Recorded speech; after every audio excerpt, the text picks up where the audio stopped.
Triangle inequality theorem அது வந்து என்னென்னு சொல்கிறோன்னா சைடிசம் ப்ராப்பர்ட்டி. இந்த இதுலேயே கொடுத்துருக்காங்க பாருங்கள். சைட்ஸை வந்து சம் பண்ணணும், அதோட ப்ராப்பர்ட்டிஸ்.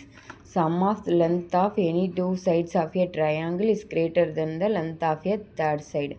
இப்போ ஏபிசிங்கிற ஒரு ட்ரையாங்கிள் வந்து எடுத்திருக்கோம். இதோட சைட்ஸ் பார்ப்போம். ஏ, அதுக்கப்புறம் பி, அதுக்கப்புறம் சி. இப்போ வந்து ஏபி வந்து என்னவா இருக்குது, சியாக இருக்குது. அதே மாதிரி ஏசி வந்து ஏ, அதுக்கப்புறம் வந்து சிபி வந்து என்னது பியாக இருக்குது.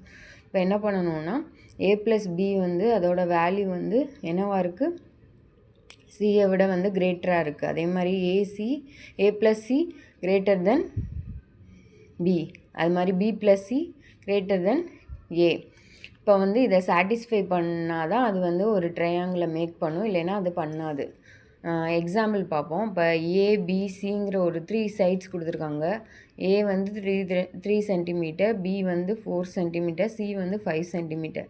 இது வந்து சைடிசம் ப்ராப்பர்ட்டியை வந்து சாட்டிஸ்ஃபை பண்ணுதான்னு பார்ப்போம். அப்போ 3 + 4 வந்து என்னவா கிடைக்கும், 7 கிடைக்கும்.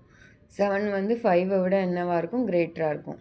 அது மாதிரி 4 + 5 வந்து 9 கிடைக்கும், அது 3 விட கிரேட்டராக இருக்கும். அதே மாதிரி 3 + 5 வந்து 8 கிடைக்கும், அது வந்து 4 விட என்னவாக இருக்குது, கிரேட்டராக இருக்குது. அப்போ இது வந்து ட்ரையாங்கிளை மேக் பண்ணும்.